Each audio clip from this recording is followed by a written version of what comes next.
Baiklah, bismillahirrahmanirrahim. Assalamualaikum warahmatullahi wabarakatuh. Oke teman-teman, selamat berjumpa kembali di serial video tutorial pemrograman game lanjut ya.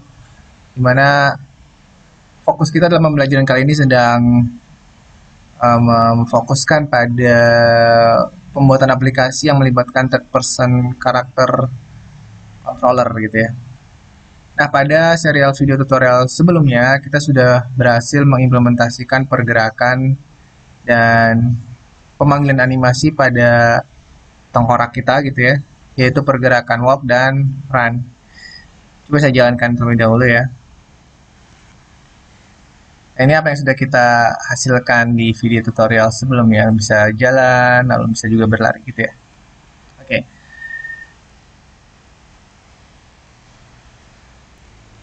Nah, jika kita mengacu pada kontrak perkuliahan kita, pada course outline kita, bahwa selain mengimplementasikan pemanggilan animasi walk dan run, kita juga akan mempelajari bagaimana bisa memanggil animasi jump dan attack, atau lompat dan menyerang gitu ya. Nah, itu yang akan kita pelajari berikut ini. Jadi dalam video tutorial kali ini kita akan memfokuskan bagaimana kita bisa mengimplementasikan pemanggilan animasi jump dan attack. Ya, tentu jump ini diikuti juga bukan hanya pemanggilan animasi saja, tapi aksi melompatnya juga gitu. Jadi melontarkan badan si karakter third person karakter ke udara gitu, beserta pemanggilan animasi jumpnya. Jadi tidak hanya pemanggilan animasi, tapi juga ada pergerakan di sana, seperti halnya walk dan run. Tidak hanya memanggil animasi, tapi ada pergerakannya juga. Namun teman-teman, saya baru sadar, ternyata tengkorak kita ini ya, kalau kita lihat sini ya, tengkorak kita ini itu nggak ada animasi jamnya. Adanya cuma attack, damage, death, idle, knockback, run, skill, stand, dan walk. Ternyata nggak ada animasi jamnya. Nah, sehingga bagaimana kalau dalam video pembelajaran kali ini kita mencoba mencari third person karakter yang lain yang ada animasi jamnya. Dan kita juga akan mengimplementasikan animasi run dan walk pada third person karakter yang berbeda. Mudah-mudahan dengan mengulangnya, tapi dengan third person karakter yang berbeda, teman-teman jadi bisa lebih paham gitu ya. Pemahamannya jadi lebih baik gitu ya. Oke, langsung saja kita akan mencari sebuah third person karakter controller yang memiliki animasi walk. Dan saya sudah memutuskan, saya sudah mencobanya, yaitu menggunakan third person karakter bernama Troll. Oke, kita akan unduh melalui Asset Store.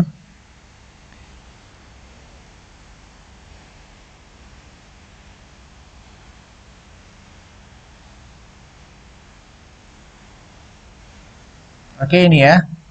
Teman-teman bisa cari di sini, ketikkan Troll, lalu pilih pricingnya yang gratis. Ini diginiin, lalu di apply. Nah, teman-teman bisa melihat di sini ada The Earthborn Troll. Nah, ini akan kita pilih. Dan ini juga support untuk Unity 3D yang versi jadul ya. Teman-teman bisa lihat di sini. Supported Unity version 3.3 ke atas gitu ya. Jadi saya rasa tidak akan menjadi masalah bagi kita semua ya, karena Troll ini bisa digunakan pada versi Unity 3D yang jadul gitu ya. Oke, kita import. Sekali lagi, kalau teman-teman belum mendownloadnya, harus download terlebih dahulu. Saya sudah pernah mendownloadnya, jadi di sini opsinya adalah import, bukan download gitu ya. Pilih all, import.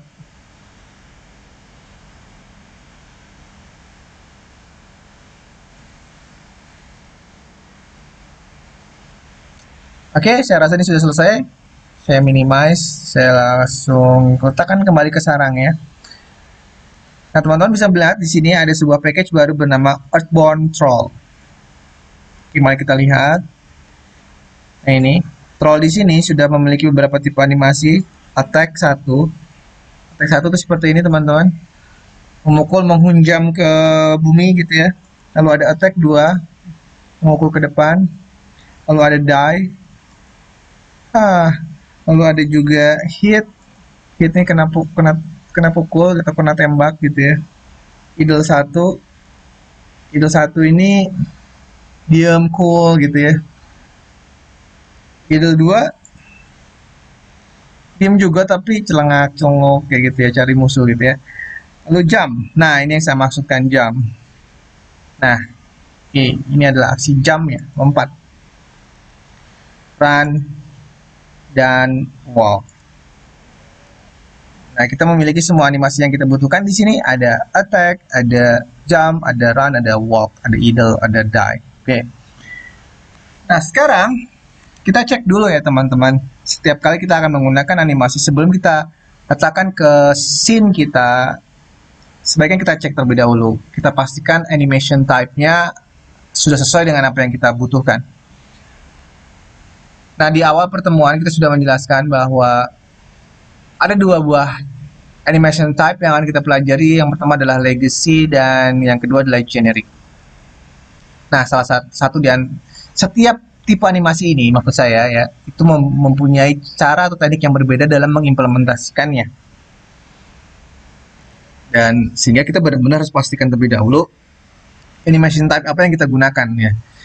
Dan kali ini kita akan fokuskan pembelajaran kita pada animation type bernama legacy. Ya, sekali lagi pastikan bahwa animation type-nya adalah legacy.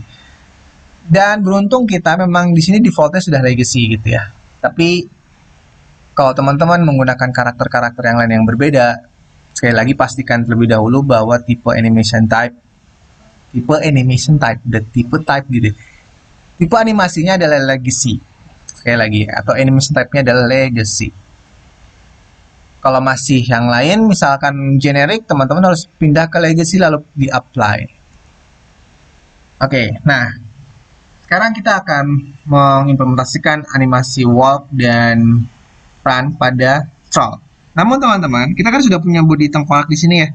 Dan si tengkorak ini sudah memiliki sebuah script bernama tengkorak controller script. Agar tidak konflik antara script yang akan kita buat pada troll dan script yang sudah ada di body tengkorak. Nah, scriptnya ini kita uncheck teman-teman. Jadi di body tengkorak, script bernama tengkorak controller scriptnya di uncheck. Oke. Nah, lalu kita akan membuat sebuah body baru di sini menggunakan kubus ya, seperti yang sudah pernah kita lakukan pada tengkorak. Kita beri nama di sini body troll.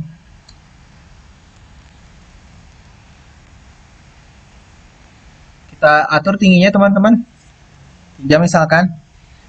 Ya, jadi ini sebagai orientasi bahwa troll kita ingin setinggi ini gitu ya. Dan kita upayakan agar body troll ini tepat ada di atas lantai, kira-kira ukurannya 2 seperti ini ya. Dan berikutnya kita tinggal mendrag prefab troll ke dalam scene. Nah, dia kecil sekali ya teman-teman. Nah, kita bisa atur ketinggiannya. Kita coba-coba aja kira-kira setinggi itu tuh berapa gitu ya. 4 kurang tinggi 7, 8 deh ya. 8. Nah, itu. Oke, nah ini kita sudah memiliki ukuran troll yang kita sesuaikan menjadi 8 satuan di bagian scale ya.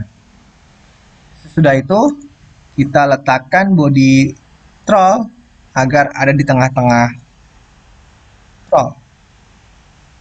Seperti yang sudah pernah kita lakukan pada tengkorak gitu ya.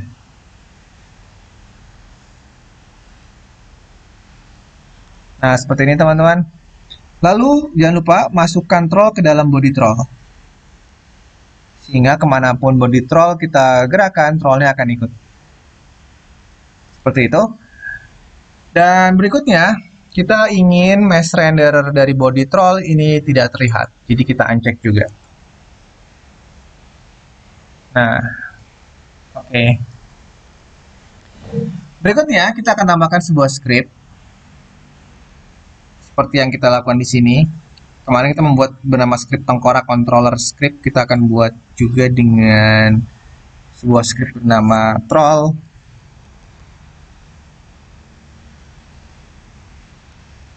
Controller script. Lalu troll scriptnya kita letakkan ke body troll. Jadi klik body troll lalu kita drag troll scriptnya seperti itu. Pastikan troll controller scriptnya sudah menjadi komponen dari body troll. Oke, kalau kita buka ya troll controller scriptnya.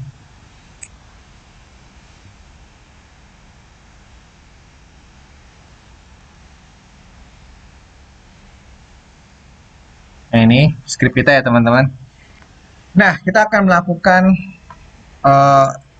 apa yang pernah kita lakukan di video sebelumnya ya, karena ini mengimplementasikan pergerakan yang sama yaitu walk dan run, hanya saja di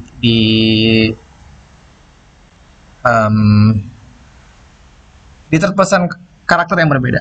Mungkin teman-teman ada yang berkata, apa bisa nggak pakai script yang lama gitu ya? Tentu bisa saja, tapi ada beberapa hal yang perlu teman-teman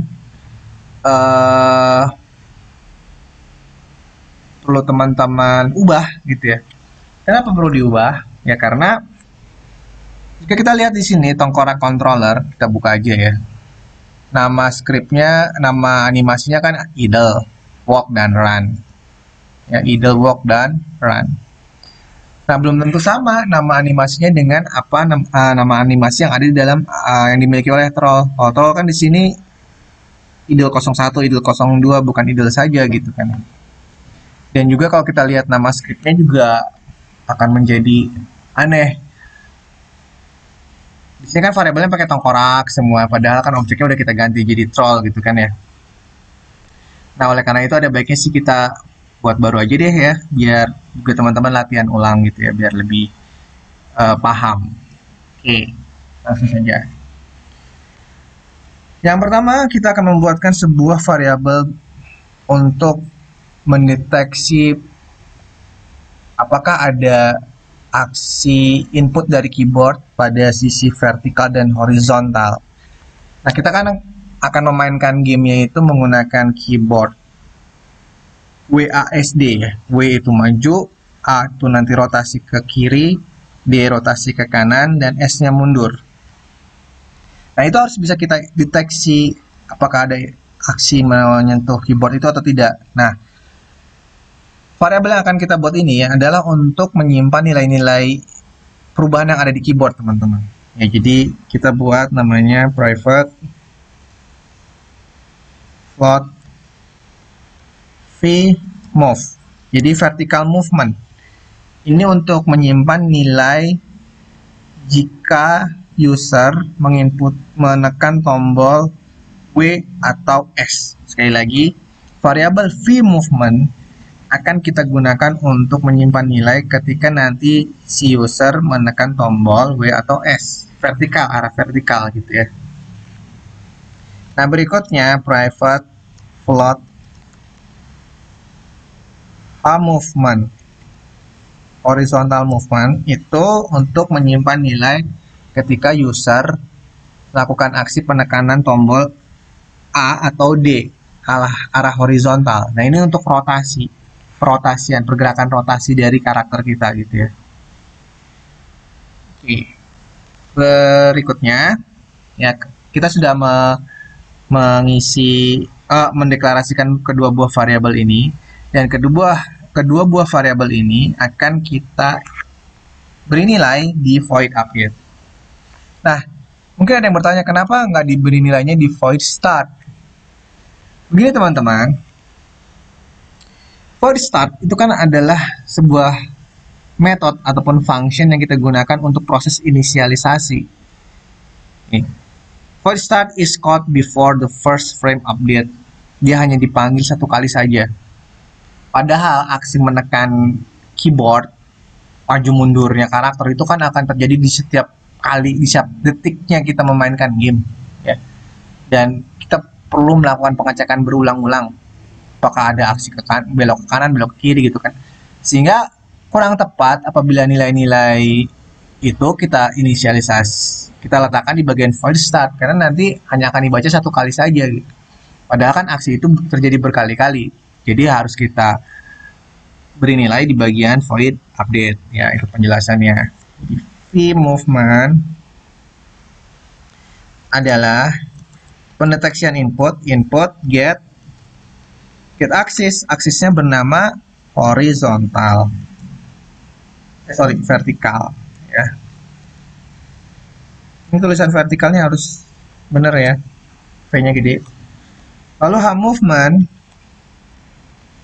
ini untuk menyimpan nilai akibat dari adanya aksi input horizontal.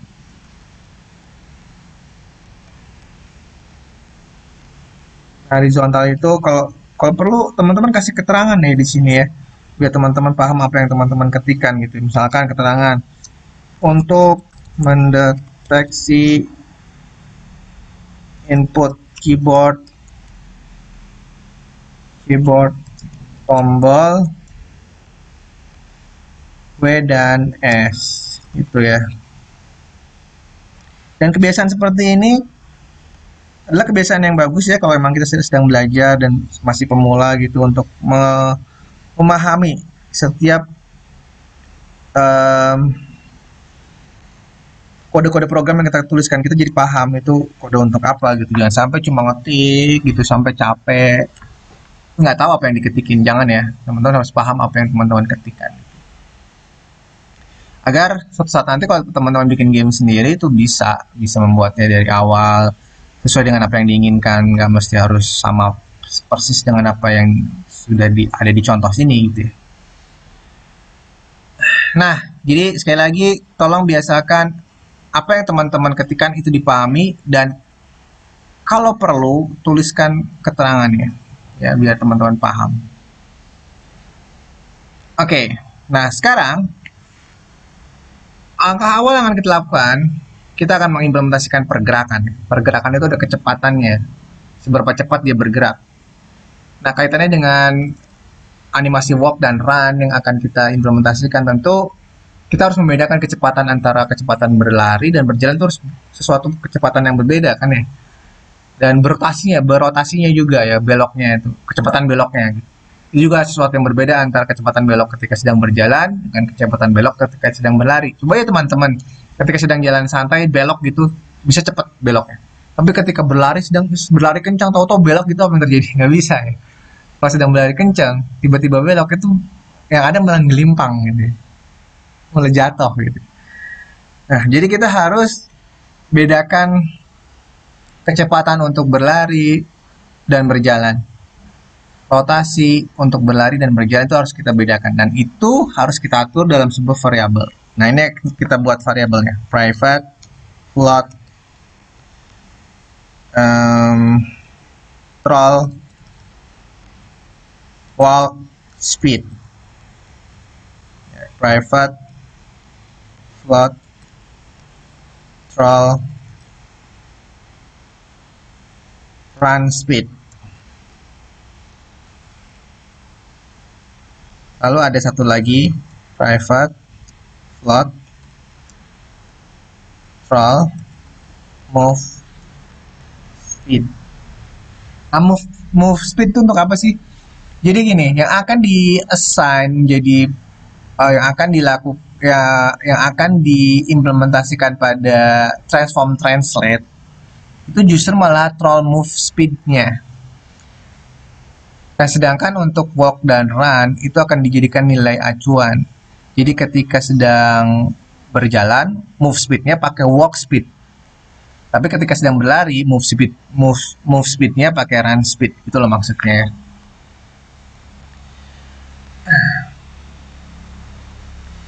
Atau kalau teman-teman bingung dengan variabel seperti ini, throttle ini deh, kecepatan jalan. Ya, mungkin saja ini jadi lebih mudah teman-teman memahami.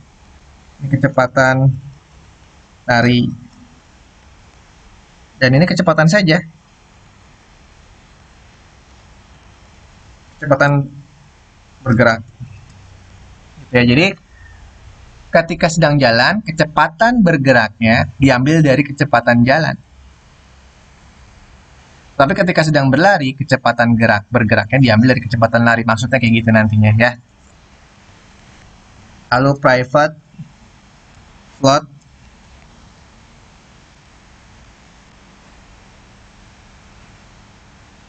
kecepatan, jangan kecepatan lagi ya, ini rotasi rotasi jalan, jadi kecepatan berotasinya. Private float rotasi ketika berlari, beloknya itu kan sambil berotasi kan, makanya di sini menggunakan kata-kata rotasi gitu. Private float kecepatan rotasi.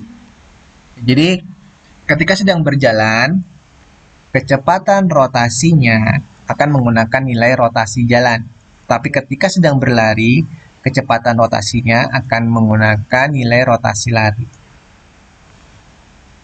Oke, mudah-mudahan itu bisa dipahami. Ya, mari kita sekarang implementasikan. Nah, kita akan atur kecepatan jalannya berapa nilainya. Nah, kalau ini kita implementasikannya di void start. Kenapa? Ya, karena kecepatannya nggak akan berubah-berubah ya. Kecepatan jalan kita atur konstan seperti itu, kecepatan lari juga kita atur konstan seperti itu. Ataupun kalau berubah juga bisa ya. Tapi minimal ketika game dijalankan, nilai awalnya seperti itu. Kecepatan jalannya misalkan adalah 0,7 ya.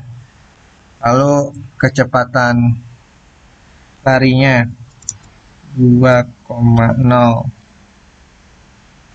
Dan lalu kecepatan bergeraknya kita isi dengan kecepatan jalan.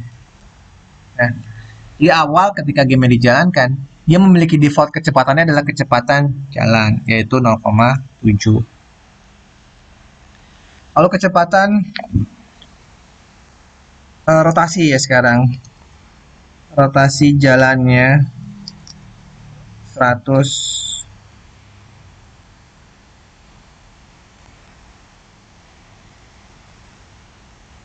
Lalu rotasi larinya, tentu rotasi lari harus lebih rendah ya, karena orang sedang berlari itu kalau ingin belok pasti lebih lambat beloknya, karena kalau cepat-cepat dia malah ngelimpang. Ini kecepatan rotasi, kita ini membuat defaultnya dengan rotasi jalan.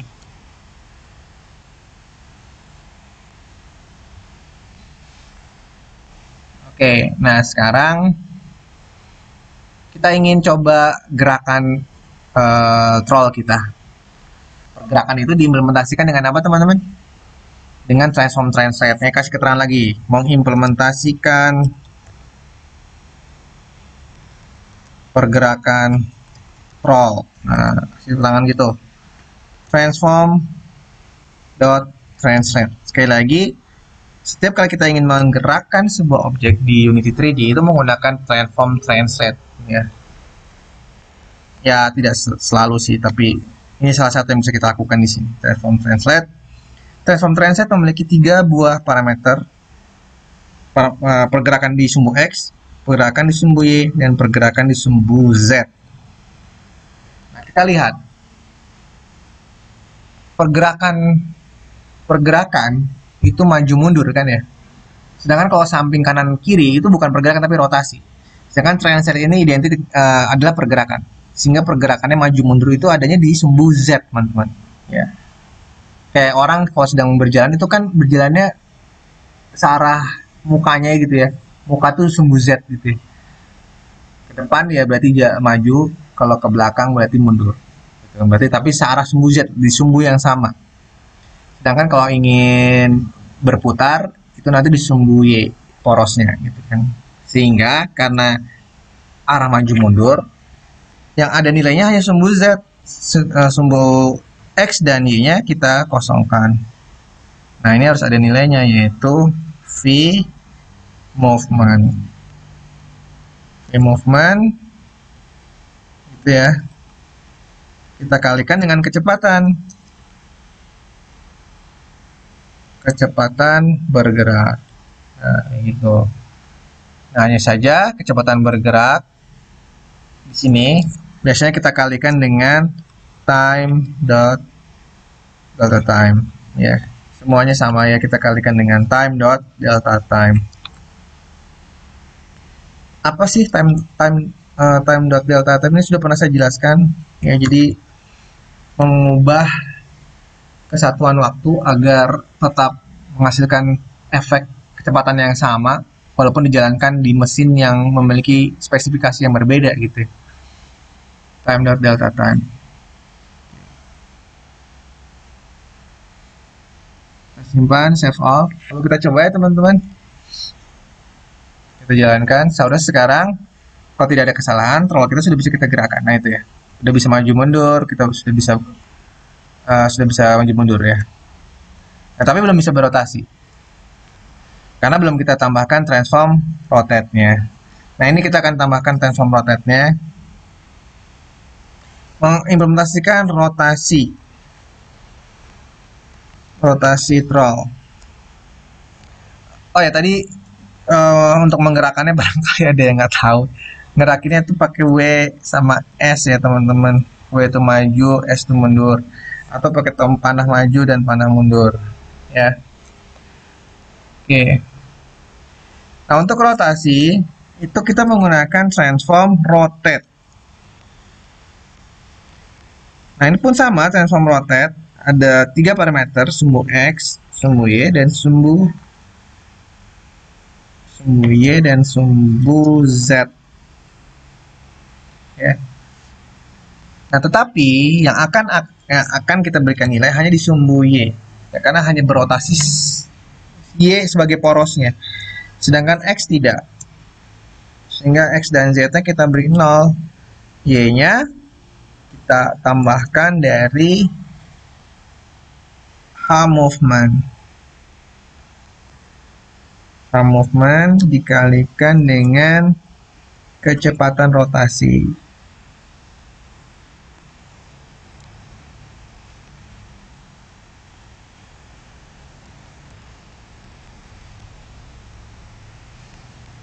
Oke, kita coba.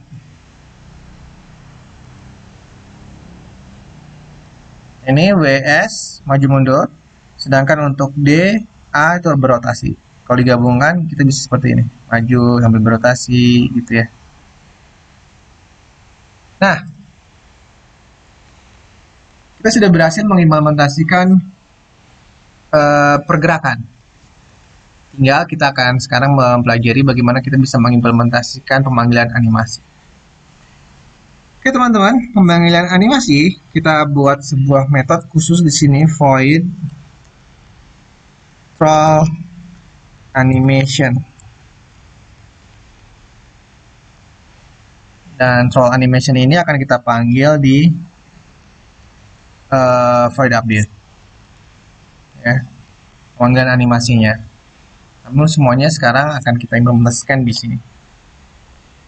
Oke, karena ada 2 buah mode pergerakan yaitu lari dan jalan, maka kita harus mendeklarasikan sebuah variabel baru sebagai penanda sedang dalam modus apa, berlari atau tidak berlari kan gitu ya.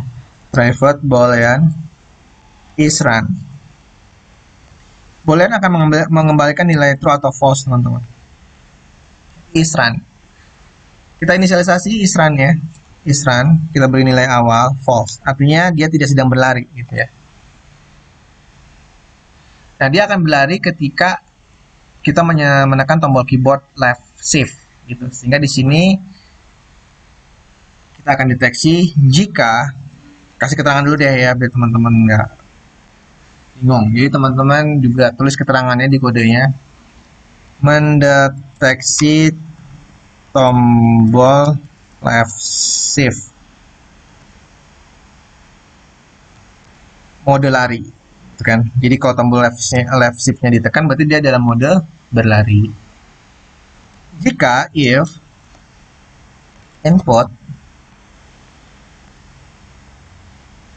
get key down key code left shift.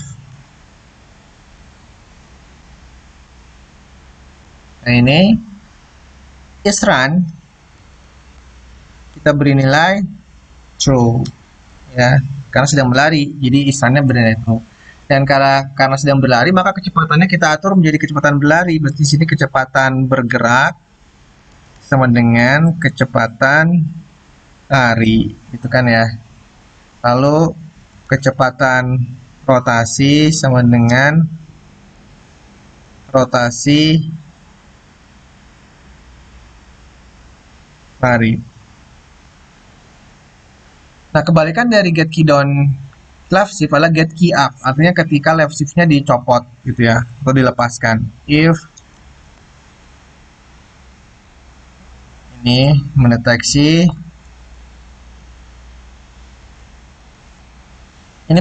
tombol left shift ditekan, ini mendeteksi tombol left shift dilepas, berarti mode jalan atau walk. Input get key up,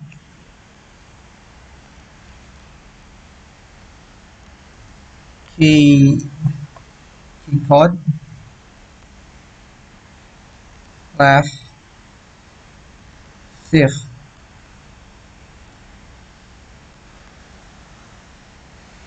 Oke, ini kebalikannya ya teman-teman. Istilahnya kita false-kan kembali, dan kecepatan bergeraknya adalah kecepatan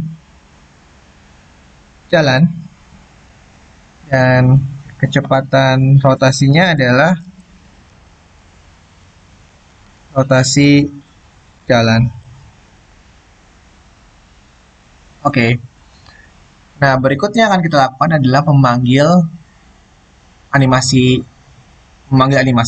Ada 3 kemungkinan di sini. Animasi idle, atau walk, atau lari. Nah, idle ini akan dilakukan ketika troll dalam keadaan diam. Tidak ada pergerakan. Nah, untuk mendeteksinya apakah ada pergerakan atau tidak, maka kita bisa mengecek nilai yang ada di variabel vmove dan hmove. Ketika vmove dan hmove bernilai 0, berarti kan kita bisa berasumsi bahwa itu sedang tidak terjadi pergerakan, gitu kan ya. Nah, sehingga di sini bisa kita lakukan if vmove sama dengan 0 dan hmove juga sama dengan 0. Semuanya 0 berarti dia sedang diam. Kalau sedang diam, maka yang kita panggil adalah animasi idle, ya. Dan di sini else itu ketika dia tidak diam. Nah, berkaitan dengan animasi teman-teman, saya sudah pernah jelaskan bahwa animasi itu diatur oleh komponen bernama animation. Ini penting ya pemahaman ini. Perhatikan bahwa mengimplementasikan pemanggilan animasi itu dikontrol oleh sebuah komponen bernama animation. Oleh karena itu, kita harus bisa membuat sebuah variabel yang mereferensi dengan komponen animation ini.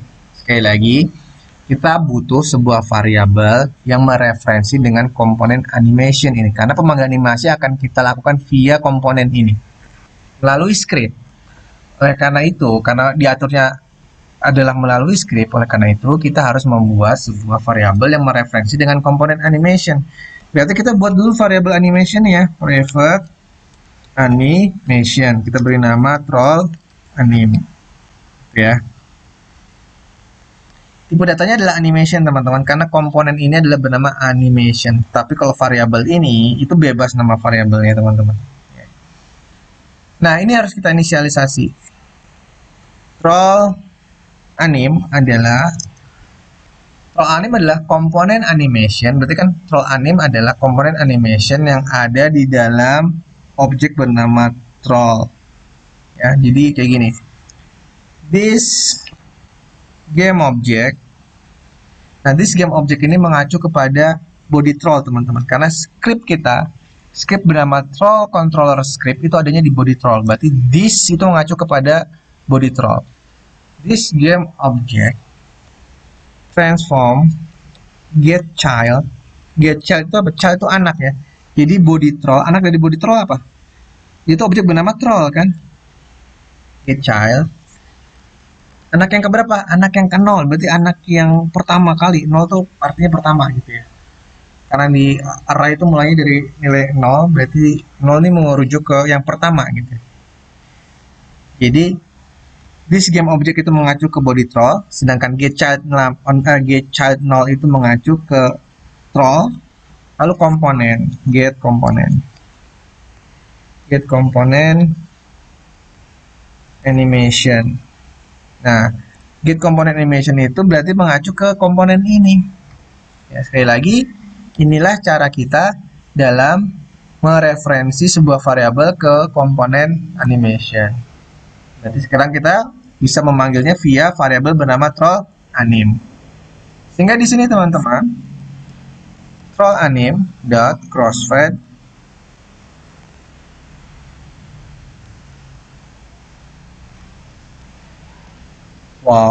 idle ya. Nah, kita bisa memilih idle yang mana. Di sini ada dua macam idle 01 dan atau idle 02. Bisa menggunakan idle 02. Nah, tetapi kalau sedang tidak diam, ini artinya sedang diam. Pemanggilan animasi idle kan gitu ya. Ketika diam, karena vmove-nya bernilai 0 dan hmove-nya bernilai 0. Else ini artinya vmove tidak bernilai 0 dan hmove juga tidak bernilai 0. Ya. Tapi di sini ada dua kemungkinan, jalan atau lari kan gitu. Jadi harus kita cek lagi. If is run sama dengan true, ini else. Ada dua kemungkinan. Di sini adalah memanggil animasi lari dan di sini memanggil animasi jalan, ya. Troll anim dot crossfade run. Di sini troll anim dot crossfade walk. Oke, seperti itu sudah semua teman-teman. Kita simpan. Dan jangan lupa teman-teman berikan keterangan-keterangan ini agar teman-teman bisa membacanya, memahaminya lebih mudah gitu ya.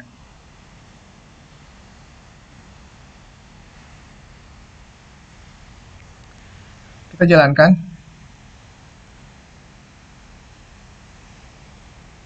Tuh ya. Dia sudah bisa jalan. Kalau kita tekan tombol shift dia berlari.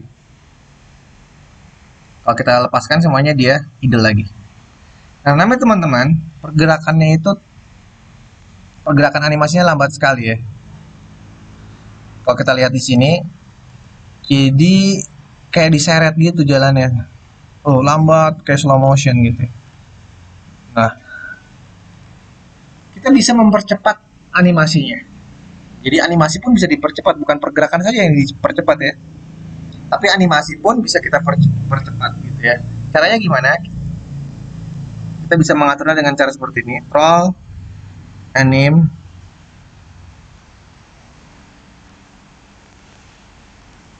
run dot speed. Ini artinya kita tambahkan kecepatannya 2 kalinya. Gitu ya. Bukan pergerakannya ya, tapi kecepatan animasinya. Jadi animasinya nggak slow motion kayak gitu ya.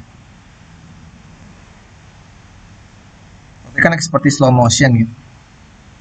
Ini agar lebih cepat, tidak slow motion. Nah, dua-duanya baik itu run maupun walk kita 2 kalikan kecepatan animasinya ya. Mari kita coba hasilnya seperti apa. Nah itu ya. Sudah tidak slow motion lagi. Dan kalau lari pun seperti ini. Oke, seperti itu teman-teman ya hasil praktikum kita untuk mengimplementasikan animasi walk dan run dan idle pada troll. Ya, videonya akan saya hentikan sampai di sini dulu. Kita akan lanjutkan pada part yang kedua untuk mengimplementasikan animasi jump dan attack-nya. Oke, sampai jumpa di serial video tutorial part yang kedua.